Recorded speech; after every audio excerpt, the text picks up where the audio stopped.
में ये जरा देखो, इसमें तो बहुत रूट है।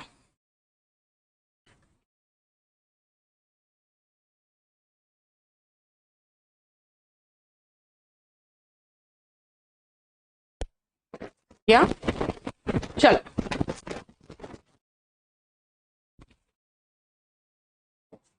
अब मैं आपको इस पेज का करा दूं। थियो, जहां लिखे समझ जाना गॉड की बात हो रही है या रिलीजन की बात हो रही है।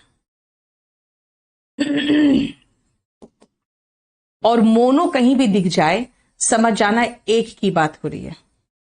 पॉली कहीं दिख जाए, समझ जाना मैनी की बात हो रही है। ठीक है, ये हमारा शीट नंबर 20 में आप देखोगे बहुत सारे भगवान से लेके रिलेटेड वर्ड है आपके। सबसे पहला थियो, मैंने कहा जहां भी दिखे समझ जाना कि आपका रिलीजन से रिलेटेड वर्ड है। सो थियो बना हुआ है रिलीजन या गॉड से रिलेटेड, यानी जो आस्तिक है उसको थीस्ट कहते हैं, जो नास्तिक है उसको अथीस्ट कहते हैं। लेकिन कुछ लोग होते हैं कहते हैं भगवान है या नहीं है, यार मुझे क्या पता, अभी थोड़ा सा कंफ्यूजन है, भगवान को कभी देखा तो है नहीं है कि नहीं है पता नहीं। वो लोग कौन है? एग्नोस्टिक है, जो कंफ्यूज रहते हैं भाई भगवान है या नहीं है मुझे नहीं पता, वो लोग एग्नोस्टिक है। ठीक है, अभी मैंने आपको बताया थियो का मतलब गॉड या रिलीजन होता है। जहां पर भी लॉजी देखो समझ जाओ स्टडी की बात हो रही है। तो थियोलॉजी क्या होता है? स्टडी ऑफ रिलीजन, यानी धर्म की पढ़ाई is theology. Theology is study of religion. अब आते हैं कि लोग जो पूजा करते हैं, कई लोग होते हैं जो सिर्फ एक ईश्वर को मानते हैं, है ना, जैसे मुस्लिम्स होते हैं कि भाई हमारा सिर्फ अल्लाह है, जो सिर्फ एक भगवान को मानते हैं, एक ईश्वर को मानते हैं, वो मोनोथीस्ट होते हैं। और वो जो मानते हैं उसको मोनोथिज्म कहते हैं। जो एक ईश्वर को मानते हैं वो मोनोथीस्ट होते हैं, और जो बहुत सारे भगवान हैं सभी को मानते हैं वो पॉलीथीस्ट होते हैं। यानी कई भगवान को मानने वाले पॉलीथीस्ट होंगे, है ना, और इसको कहते हैं पॉलीथिज्म। एक को मानने वाला मोनोथीस्ट, कई भगवान को मानने वाला पॉलीथीस्ट। देखो,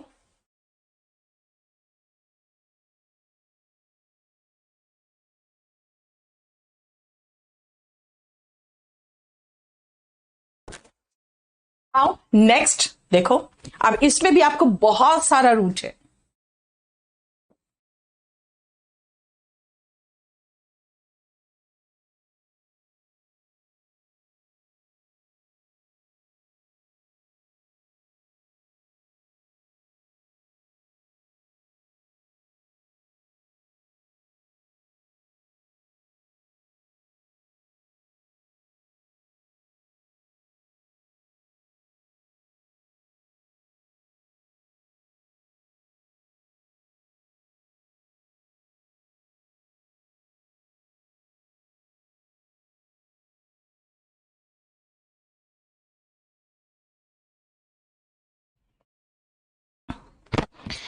एलोथिज्म देखो, एलोथीस्ट क्या होते हैं और एलोथिज्म क्या होता है।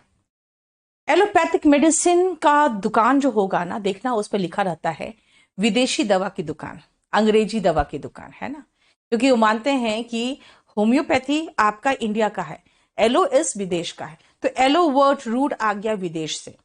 हम लोग, कई लोग होते हैं जो विदेशी भगवानों की पूजा करते हैं, जैसे देखना लाफिंग बुद्धा, फेंग सुई, ये सब कुछ मांगने वाले बहुत सारे लोग मिल जाएंगे आपको, है ना। तो वो क्या है? वो एलोथीस्ट है, जो विदेशी भगवानों की पूजा करते हैं या उनको मानते हैं, एलोथीस्ट होते हैं, और उसको, उस मान्यता को एलोथिज्म कहते हैं। एंटीथिज्म बेटा, एंटी, ANTI, कहीं दिखे समझ जाना अगेंस्ट। जो धर्म के खिलाफ होते हैं वो एंटीथीस्ट होते हैं। और एंटीथिज्म जो उनका विश्वास होता है भाई धर्म गलत चीज है ना, इससे लोगों में डिफरेंसेस आते हैं, लोग एक दूसरे से लड़ते हैं मरते हैं। तो वो लोग जो धर्म को दोष देते हैं वो एंटीथीस्ट हो जाते हैं। नेक्स्ट आओ एपैथिज्म। बेटा एपैथी एक वर्ड है जो इंग्लिश में कई बार आ चुका है एग्जाम में। उदासीनता मतलब इनडिफरेंस, मतलब नहीं रखने वाला रवैया, है ना। अगर कहोगे यार मुझे क्या मतलब है, भगवान है नहीं है, हु केयर्स, मुझे कोई मतलब नहीं है, मतलब नहीं रखने वाला रवैया है आपका, तो आप क्या हो, आप एपेथीस्ट हो। और इस विश्वास को एपेथिज्म कहते हैं। अब आते हैं थियोक्रेसी और थियार्की। ये दोनों बेटा बिल्कुल लगता है जैसे थियो का मतलब भगवान है, जो मैम ने बताया, और क्रेसी का मतलब तो रूल होता है, यानी कि शासन। बेटा आर्की भी रूल होता है, ये दोनों रूट है, दोनों का मतलब रूल होता है। थियोक्रेसी या थियो आर्की, दोनों का थियार्की और थियोक्रेसी में ये क्रेसी और आर्की दोनों का मतलब रूल होता है। तो क्रेसी हो या आर्की हो, दोनों का मतलब रूल है। तो कहोगे मैम भगवान का ही तो रूल, यानी भगवान का शासन है, ऐसा कुछ नहीं है। थियोक्रेसी का मतलब था जो भगवान पे आस्था रखने वाले पादरी थे ना, जो चर्चेस में जो प्रीस्ट होते थे, एक समय आया था इंग्लैंड में जब इनका ही बोलबाला था, ये जो बोलते थे वही सही होता था। और अगर इनके खिलाफ कोई साइंटिफिक डिस्कवरी भी हो जाए कि नहीं भाई सूरज नहीं घूमता है, अर्थ घूमता है, तो कहता है मार दो इसको जान से, इसने हमारे खिलाफ बात किया है ना। तो ऐसे लोग जो होते थे उस समय, वो चर्च बहुत पावरफुल हो गया था, पूरी सत्ता उनके अकॉर्डिंग चलती थी। तो उस समय पादरियों का शासन चलने लगा था, इसीलिए थियोक्रेसी हो गया था वहां पे। लेकिन थियार्की पता है हर क्रिश्चियन का ये एक, क्रिश्चियन छोड़ो ना, जैसे हर धर्म में ये माना जाता है कि एक समय आएगा जब धरती पर हमारा ईश्वर आ जाएगा। और आप देखोगे प्रेयर जो होते हैं क्रिश्चियंस के, वो होते हैं जैसे एक प्रेयर है उनका, आ फादर इन हेवन, यानी कि हमारे पिता जो हेवन में है, होली बी दाई नेम, यानी आपका नाम, होली मतलब पवित्र है ना, your kingdom come on earth as in heaven, तुम्हारा शासन आएगा धरती पर जैसे कि हेवन में है। यानी कि उनकी प्रेयर में ही लिखा हुआ है कि भाई इस दुनिया में आपका शासन आएगा जैसे कि स्वर्ग में आपका शासन है। यानी वो मान के चलते हैं कि एक समय आएगा जब ईश्वर राज करेगा, या वो उसकी कामना करते हैं, उसी को थियार्की कहते हैं, जिसको हिंदी में कहते हैं हम लोग राम राज। लेकिन राम राज्य का मतलब कुछ और था। उसका मतलब जैसा राम का शासन था वैसा शासन आ जाए, है ना। लेकिन थियार्की क्या है, थियार्की इज द रूल और गवर्नमेंट ऑफ गॉड, जब भगवान राज करेगा।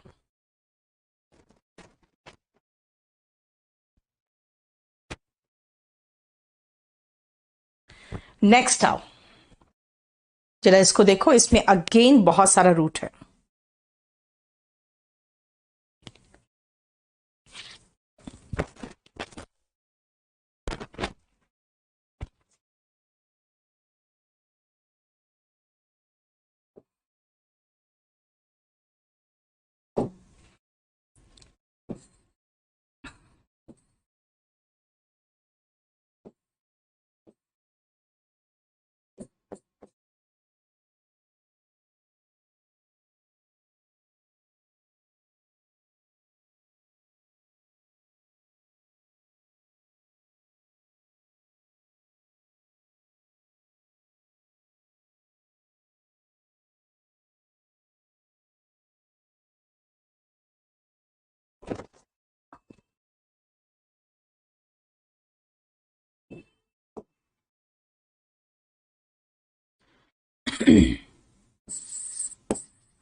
देखो इसमें कितने रूट हैं।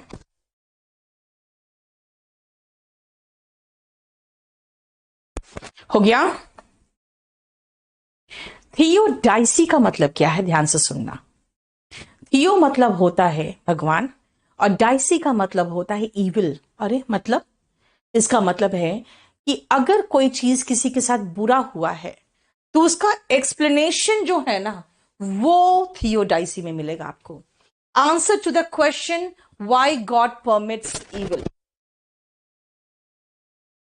जैसे धृतराष्ट्र ने पूछा था कृष्ण से कि भाई मैंने तो कभी कोई पाप नहीं किए, मैं अंधा क्यों पैदा हुआ, अगर जो अंधा पैदा नहीं होता तो मेरा बेटा ही राजा बनता, तब तो ये इतना बड़ा महाभारत की जो लड़ाई है वो तो इतनी बड़ी लड़ाई होती ही नहीं। तो क्यों ऐसा हुआ, मैं अंधा क्यों पैदा हुआ। तो उसको पीछे ले जाया गया उसके पिछले जन्म में, ठीक है। तुम्हें पता है इस जन्म में तुमने कुछ नहीं पाप किया है ना। पिछले जन्म में ले जाया गया, पिछले जन्म में भी देखा गया कोई पाप नहीं किया था। ऐसे करके जब 20 जन्म आगे गया तो देखा गया कि उसने एक चिड़िया थी, एक चिड़िया का घोंसला था, उसमें 4-5 छोटे छोटे चिड़िया होते हैं ना, जब बच्चे होते हैं तो उनकी आंखें खुली हुई नहीं होती, उनकी आंखें बंद रहती, कुछ दिनों के बाद उनकी आंखें खुलती है। तो जो ऐसे चूजे थे बिल्कुल छोटे छोटे चिड़िया के बच्चे, जिनकी आंखें अभी खुली भी नहीं थी, ये किसी टहनी से, मतलब छोटा सा कोई एक तिनका ले लिया था और उससे उन चिड़ियों की आंखों को ऐसे से फोड़ रहा था। तो जो छोटे बच्चे थे उनके सबके आंखें इसने तिनके से फोड़ दी, क्योंकि ये भी छोटा बालक था और खेल रहा था। तो उसने देखा कि चिड़िया की आंखें ही नहीं खुली हुई है, तो इनको बड़ा आश्चर्य हुआ कि भाई आंखें बंद करके क्यों चिड़िया है। उसने तिनके से सब में छेद कर दिया, सबकी आंखों में। तो कहा गया कि देखो तुमने क्या पाप किया था और इसीलिए तुम्हारे साथ ऐसा हुआ है। इसका मतलब ये आंसर दिया उनको कि भाई तुम्हारे साथ ऐसा गलत क्यों हुआ है, तुम्हारे साथ ऐसा इविल यानी कि ऐसा गलत हुआ क्यों हुआ है, यानी भगवान क्यों परमिट करते हैं पाप इस दुनिया में, उसका आंसर थियोडाइसी में। एंड थियोडी में ODE वर्ड भी एक है, इसका मतलब पोएम या सॉन्ग वो होता है। तो थियोडी इज जब भगवान के प्रेज में कोई सॉन्ग गाया जाता है तो थियोडी कहलाएगा, यानी कि भजन हो गया फिर तो। थियोगैमी, गैमी वर्ड जहां दिखे समझ जाना शादी की बात है। तो थियोगैमी का मतलब हुआ ईश्वर की शादी, ठीक है। एंड थियोलेट्री, लेट्री बेटा आइडलेट्री आता है एग्जाम में। आइडल का मतलब मूर्ति, लेट्री का मतलब पूजन। आइडलेट्री का मतलब होता है मूर्ति पूजन, मूर्ति की पूजा इज आइडलेट्री, ठीक है। तो कहते भगवान की पूजा, फिर क्या होगा, तो थियोलेट्री होगा। ऐसे आइडोलेट्री वर्ड इसलिए आता है एग्जाम में क्योंकि जैसे मुस्लिम्स हैं वो लोग मूर्ति पूजन नहीं करते हैं, तो इसीलिए आइडोलेट्री बहुत फेमस वर्ड है। एंड मिसोथिज्म, बेटा मिस का मतलब हेट होता है, मिस का बना हुआ है रूट मिसियन से, इसका मतलब हेट होता है। तो मिसोथिज्म होता है जब ईश्वर से नफरत होता है, तो मिसोथिज्म होता है, और ऐसे व्यक्ति को मिजोथीस्ट कहते हैं, ठीक है। देखो नेक्स्ट आओ।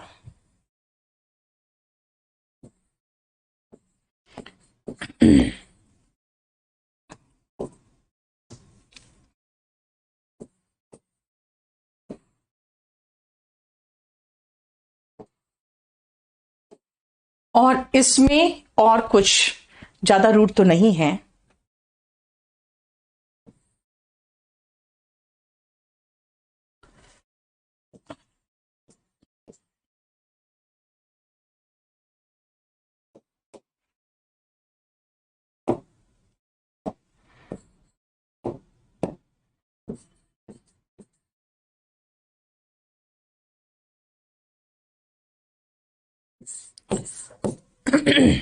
ये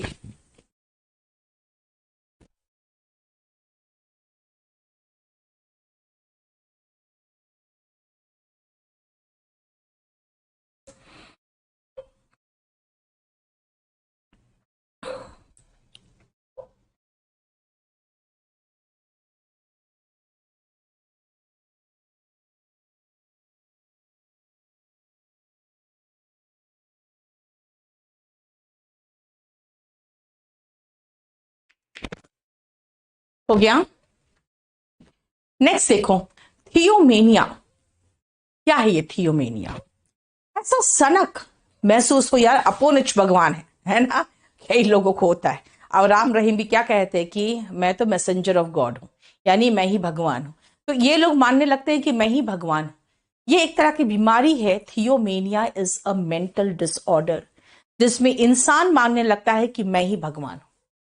एनिमिज्म, बेटा एनिमिज्म बना है एनिमेट से। एनिमेट का मतलब जीवित।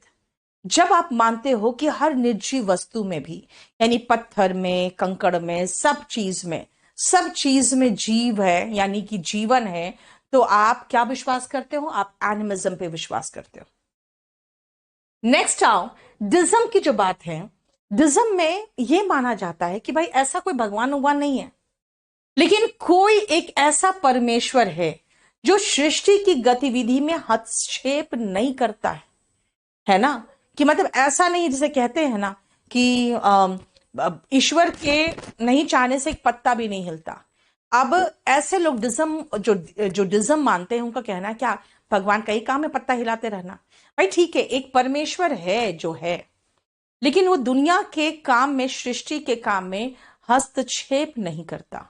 अगर वो हस्तक्षेप करते तो बहुत सारे ऐसे पाप है इस दुनिया में जो नहीं होते अगर भगवान होते तो, जो इस सृष्टि में हस्तक्षेप करते तो। लेकिन क्योंकि इतना कुछ है इस दुनिया में जो आपको बताता है कोई तो है जो इसका निर्माता है, तो इसलिए है, लेकिन वो यहाँ के काम में इंटरफेयर नहीं करता। और जो पेगैनिज्म है ना बेटा, जैसे मानो कि अगर हम कहें कि आप रिलीजन बताओ कौन कौन से रिलीजन है आप कहोगे हिंदुइज्म है, इस्लाम है, क्रिश्चियनिटी है, जैसे ज्यूज का रिलीजन कह दोगे, यहूदियों का। अब और भी दो चार हो सकता है आपको छोटा मोटा रिलीजन भी आता होगा। अब इन सबको हटा दो तो कोई एक ऐसा रिलीजन बहुत छोटा सा ग्रुप मानता हो, है ना, उसको हम पेगैनिज्म कहते हैं। और ये एक रिलीजन है other than the main religions of the world. So pagans are very rare to be found.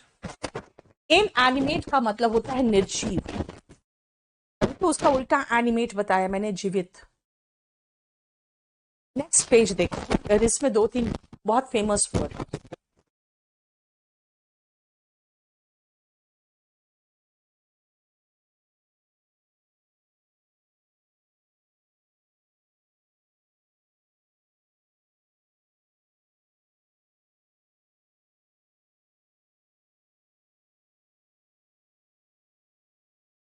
Next now हेनोथिज्म।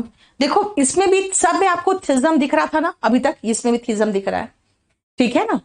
अब यहां इस पेज में अगर हम बात करें तो आइकन एक वर्ड है जिसका रूट है, जिसका मतलब है प्रतीक, और क्लास्ट का मतलब होता है तोड़ना। बाकी इसमें कोई रूट नहीं है। हेनोथिज्म का मतलब हुआ जो एक ईश्वर पर भरोसा करता है लेकिन बाकी ईश्वर के अस्तित्व पे क्वेश्चन मार्क नहीं लगाता। जैसे बहुत सारे ऐसे धर्म कहते हैं नहीं एक ही ईश्वर है और ईश्वर नहीं है, लेकिन कई ऐसे लोग मानते हैं कि नहीं मेरा विश्वास तो ये ईश्वर पर है लेकिन और भी ईश्वर है। इसका मतलब one who worships a single God while not denying the existence of other gods. They do not deny the existence of other gods. यानी कहते हैं कि हाँ दूसरे भी भगवान है। नेक्स्ट आओ आइकनोक्लास्ट। बेटा आइकन का मतलब प्रतीक, क्लास्ट का मतलब तोड़ना, जो सामाजिक नियमों को तोड़ता है। हिंदी में इसको मूर्ति भंजक कर देते हैं, तो कई लोग सोचते हैं मूर्ति तोड़ने वाले, ऐसा नहीं है। One who does not follow social norms, जिसका सिनोनिम एक और शीट में है, bohemian, bohemian and heterodox. Bohemian and heterodox, iconoclast का सिनोनिम बोहेमियन एंड हेट्रोडॉक्स। देखो यस रविशंकर बिल्कुल सही कहा।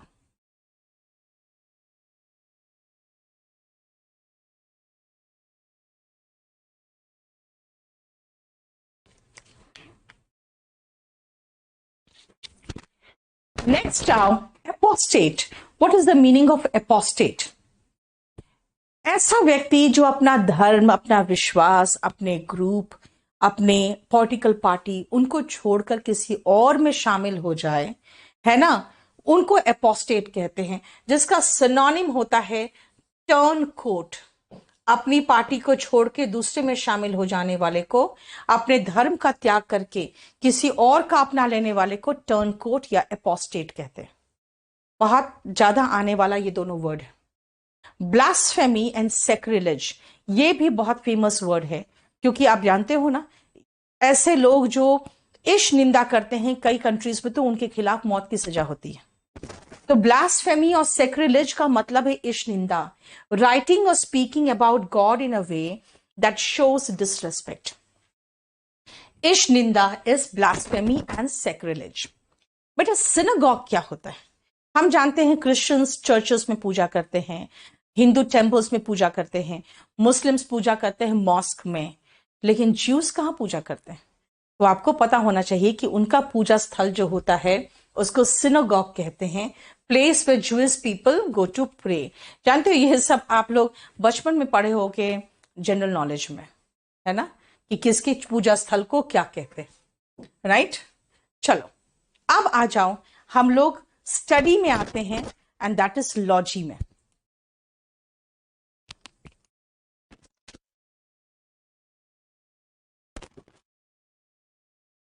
फर्स्ट आओ, अब मैं आपको रूट बताऊंगी, अब बायो में भी आपको हेल्प करेगा ये जो नेफ्रो है ये बना है वर्ड नेफ्रॉन से,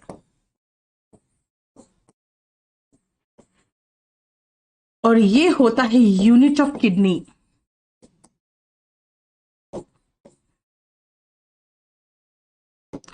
ऑप्थैल्मो, ये ऑप्थैल्मो यानी ऑप्था या ऑप्टी वर्ड कहीं दिख जाए, आप समझ आना ये हमारे आईज की बात कर रहा है। पैथो कहीं दिख जाए समझ जाना पैथोजेन है, और बायो में से रिलेटेड क्वेश्चंस आते हैं, ये डिजीज कॉजिंग, बीमारी कॉज करने वाला एजेंट्स होते हैं। राइनोसिरस से राइनो याद रखो, राइनोसिरस के नाक में आपको सिंग दिखता है, यानी राइनो जो वर्ड है वो नाक से रिलेटेड है, और जाइमो जो वर्ड है वो एंजाइम से रिलेटेड है। और लॉजी का मतलब तो पता ही होगा आपको, स्टडी है, ठीक है। ये जरा आप देखो, अगर जो मैंने रूट लिखाया है मीनिंग उसी से रिलेटेड है, देखो।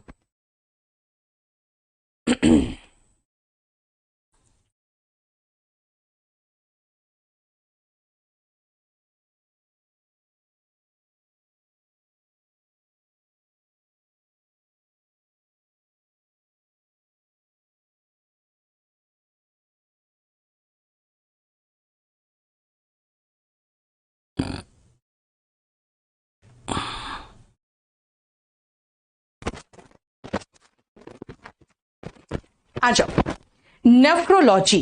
नेफ्रोलॉजी का मतलब, नेफ्रो का मतलब होता है किडनी, लॉजी मतलब स्टडी, तो स्टडी ऑफ किडनी हो गया नेफ्रोलॉजी। ऑप्थेल्मोलॉजी, ऑप्था मतलब आइज, लॉजी मतलब study, scientific study of eyes हो गया, और क्या होगा, है ना। ऑप्टिशियन तो सिर्फ आपका चश्मे का नंबर देखता है और आपको चश्मा दे देता है ना, आंख चेक करके नंबर चेक करके चश्मा दे देता है, लेकिन मैं ऑप्थेल्मोलॉजी की बात कर रही हूं, यानी कि साइंटिफिक स्टडी है। Pathology, study of disease causing elements, यानी स्टडी ऑफ डिजीजेस हो गया पैथोलॉजी। राइनोलॉजी, नासिका विज्ञान, यानी study of nose and the disorders, जो भी बीमारियों को संबंधित हमारे नाक से है, जैसे साइनस वगैरह, वो राइनोलॉजी में पढ़ाया जाता है, राइनोलॉजिस्ट पढ़ते हैं। एंजाइमोलॉजी हो गया, एंजाइम, बेटा एंजाइम आपके पूरे डाइजेस्टिव सिस्टम को कंट्रोल करता है, तो जाइमोलॉजी इज स्टडी ऑफ एंजाइम्स। देखो नेक्स्ट आओ, फिर से रूट में,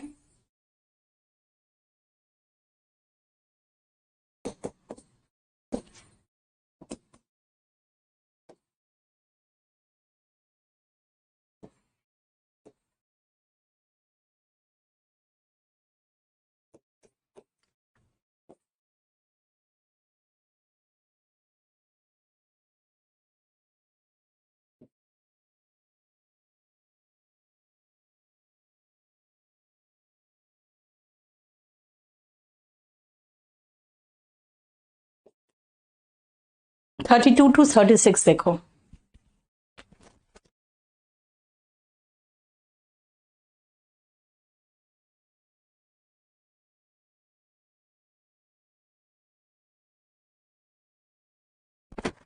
न्यूरोलॉजी, बेटा लॉजी का मतलब स्टडी हुआ, और न्यूरो का मतलब हो गया क्या, यूनिट ऑफ ब्रेन होता है न्यूरो। तो न्यूरोलॉजिस्ट जो होते हैं वो बहुत बड़े स्पेशलिस्ट होते हैं जो ब्रेन डिसऑर्डर्स के होते हैं, है ना। ब्रेन में किसी तरह का कोई बीमारी हो, ब्रेन ट्यूमर हो गया, तो न्यूरोलॉजिस्ट ही तो ट्रीट करते हैं, है ना। तो scientific study of brain is neurology. Gerontology, बूढ़ा होता है जेरोंटो का मतलब बुढ़ापे में गठिया का रोग हो जाता है ना। बहुत सारी बीमारियां हैं जो ओल्ड एज से एसोसिएटेड है। तो जेरोंटोलॉजी जो होता है वो बुढ़ापे में जो बीमारी होती है ना वो पढ़ते हैं जेरोंटोलॉजिस्ट। ऑन्कोलॉजी बेटा याद रखना, ऑन्कोलॉजिस्ट वो होते हैं जो कैंसर की ट्रीटमेंट करते हैं। लेकिन याद रखना, पहले कैंसर जो बनता है ना, वो पहले ट्यूमर बनता है, उसके बाद धीरे धीरे वो कैंसरस हो जाता है ना, मोस्ट ऑफ द प्लेसेस पे। हालांकि मैं तो डॉक्टर नहीं हूं, लेकिन फिर भी पता है कि पहले ट्यूमर होता है, फिर कहते हैं ये ट्यूमर बिनाइन है कि ये ट्यूमर मेलिग्नेंट है, यानी कि खतरनाक है, ये देखा जाता है। फिर वो कैंसर बन जाता है अगर मेलिग्नेंट होते हैं तो वो, है ना। तो वही ट्यूमर और कैंसर की जो पढ़ाई करते हैं वो ऑन्कोलॉजिस्ट होते हैं। लॉजिस्ट मतलब पढ़ने वाला, लॉजी मतलब स्टडी। और पेडियाट्रिक्स बेटा, पेडोस का मतलब बच्चा होता है, पेडोस का मतलब बच्चा होता है। जो पेडियाट्रिक्स होते हैं वो बच्चों का अध्ययन करते हैं। जानना, जब भी किसी महिला का बच्चा होने वाला होता है तो पता है जो ऑपरेशन थिएटर उसमें कौन होता है? ठीक है, नर्सेस वगैरह तो होंगी ही, उसमें एक गायनेकोलॉजिस्ट होगा।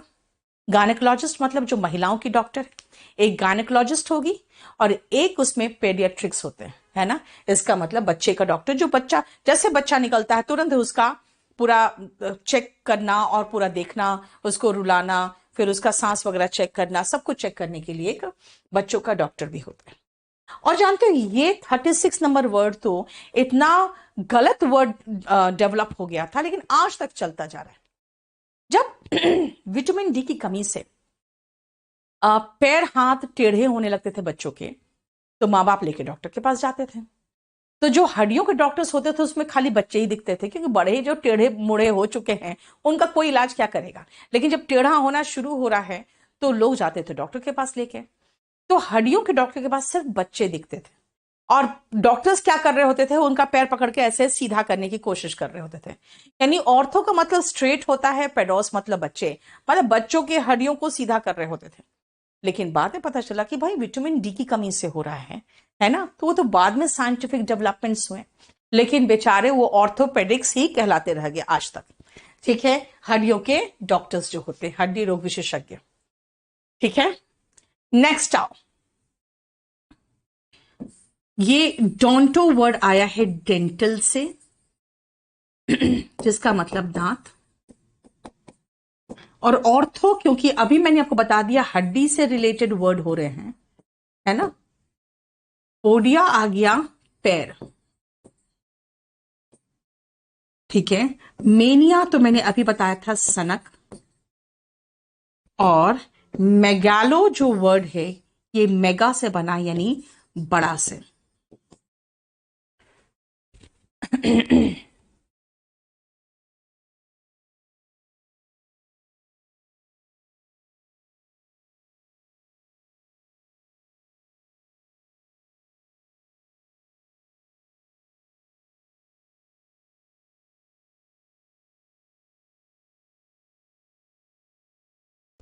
चलो, ऑर्थोडोंटिक्स क्या होते हैं याद रखना बेटा। डेंटिस्ट जो होते हैं आपका दांत को निकालेंगे, लगाएंगे, ट्रीटमेंट करेंगे, यही सब करेंगे बस। लेकिन जब आपके ये कोई एक्सीडेंट में किसी का जबड़ा टूट गया, या जबड़ा बिल्कुल आगे पीछे है, उसके दांत बहुत खराब है, ऊपर नीचे है, तो उनको स्ट्रेट करके दांतों को फिट किया जाता है। और फिर उसके लिए एक सर्जरी होता है। अगर जबड़ा ही टूट गया तो उसको भी जोड़ने के लिए सर्जरी होगा। तो जो सर्जन्स होते हैं ना दांत और जबड़ों का, उनको कहते हैं ऑर्थोडोंटिक्स।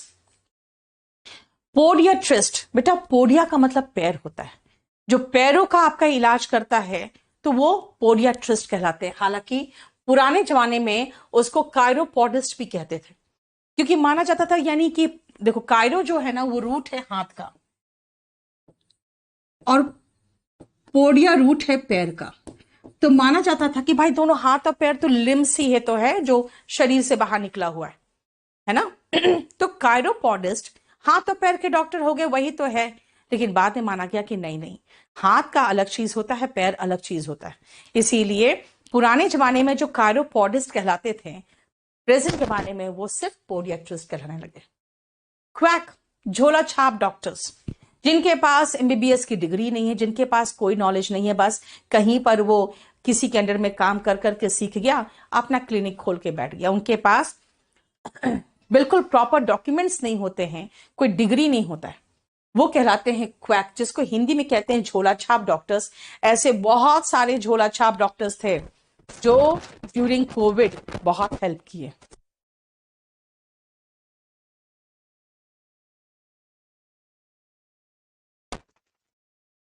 अब आओ नेक्स्ट, ड्रोमोमेनिया। कुछ लोग होते हैं जिनको सनक रहता है, यार घूमते रहो घूमते रहो, घूमते घूमते वो मर जाते हैं कहीं पर, उनका लाश भी घर नहीं आ पाता है ना।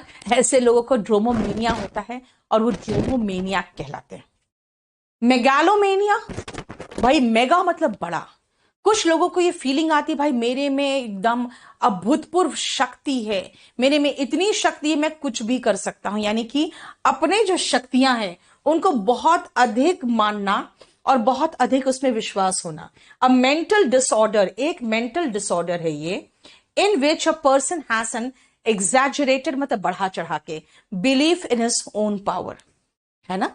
जैसे एक आशाराम और उनका बेटा एक और मामले में फंसते फंसते बचा था, जिसमें एक लड़का को ये सांप काट लिया था और इन लोगों ने उसके पेरेंट्स को कह दिया था कि इसको हम जिंदा कर लेंगे, और काफी समय तक उनके लाश को वहीं पर पड़ा रहा और इन लोगों ने कहा कि हम कर देंगे कर देंगे कर देंगे। लास्ट में वो लाश जब सड़ने लगी तो पता नहीं आनन फानन में कुछ हटा दिया गया था उनको, तो उस समय भी उनके पेरेंट्स जो थे उन्होंने बवाल मचाया था, लेकिन क्योंकि इन लोगों का हाथ नहीं था मर्डर में, इसलिए लोग बच गए थे। यानी ये मेंटल डिसऑर्डर है, मानते हैं कि हमारे में बहुत अभूतपूर्व पावर है ना, ऐसा पावर जो किसी के पास नहीं है, क्योंकि लोग इतने पागल थे ना इन लोग के पीछे कि इन लोग को लगने लगा था यार हम लोग भगवान हैं। ठीक है, हाइपो मतलब छोटा होता है, हाइपर मतलब बड़ा होता है।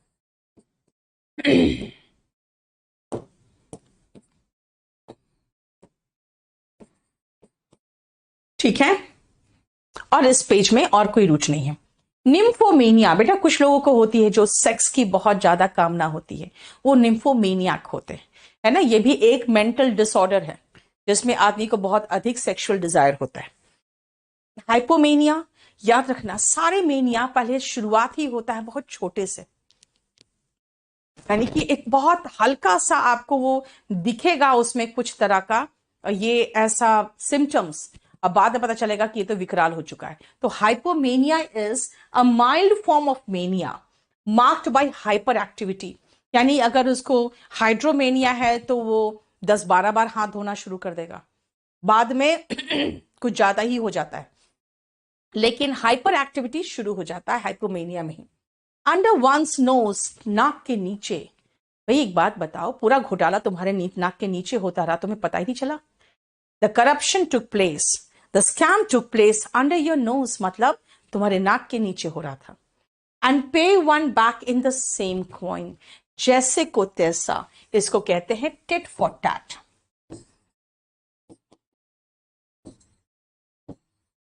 मतलब जो जैसा करता है वैसा भरता है, तो टिट फॉर टैट का मतलब होगा कि आप जैसा करोगे आपके साथ भी वैसा ही ट्रीटमेंट होगा।